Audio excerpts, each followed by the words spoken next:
Okay, I've done way too many of these window videos, but well, here I am doing another one. This is the last of 3 pairs of casement windows that I'm working on rejuvenating and putting back into their homes, making them work correctly, which they never did when I bought the house.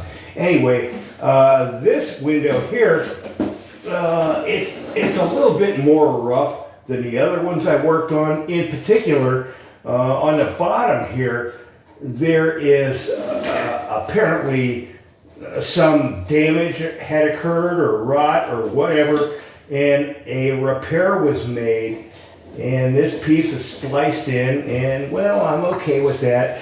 One extra little measure I want to take on this is as long as I'm rejuvenating these windows, I'm going to pump some wood glue in here and let this sit overnight, and well, that'll be it for that window.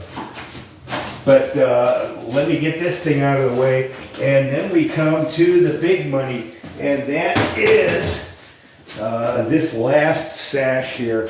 Oh, good golly, this thing is rough, and apparently it had some more severe rot or decay or whatever happened to it. As you can see, there's a splice right here, and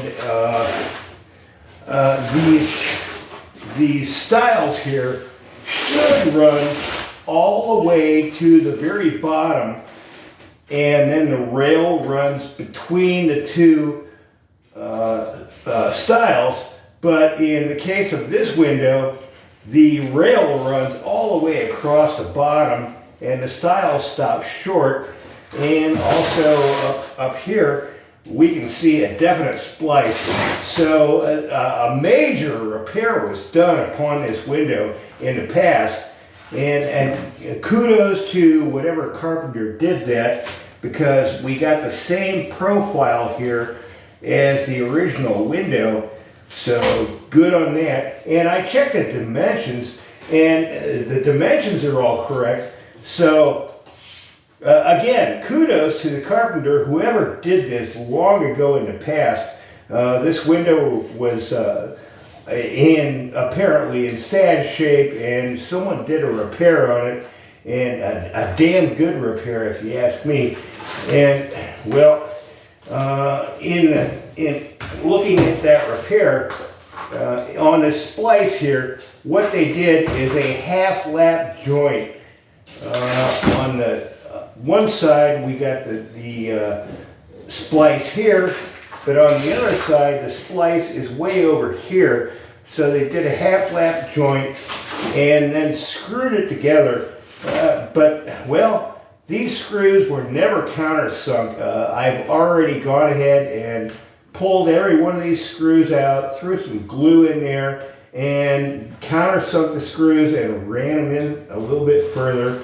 But well, also this weather strip, geez, on all the other windows, I was able to clean it up and hammer it back into shape. But the last 12 inches or so of this is just beyond repair. I'm going to have to cut this out and create a new piece that looks like this. I don't know what I'm going to do with that. And lastly, the glass. Well, this is the only window that the glass is missing from. And well, strangely enough, well, I got my putty knife here. I can take and, well, we got this window glazing compound along here that I've already started working on knocking it out. And I can stick the putty knife in here where there was a pane of glass. And before I knocked it out on this side, also I can stick it in. But, well, on the side here, the glazing compound comes right to the interior face of this thing, and so the glass never even never had a chance. Let's put it that way. Also, same on this side. Well, I've been knocking it out. But, well, we got, let me turn the thing around.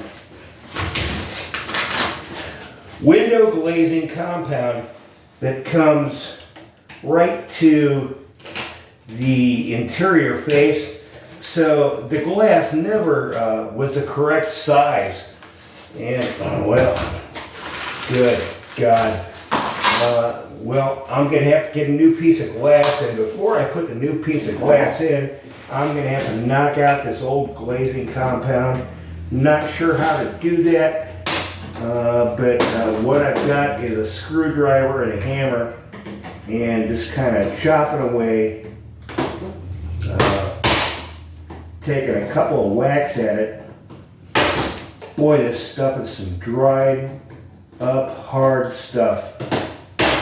Oh, there we go. And just so what I'm gonna have to do is just clean all this old glazing compound off here. I've worked on many windows in this house, and thus far I have avoided working on the glazing compound, but it appears on this one I'm gonna have to venture into that.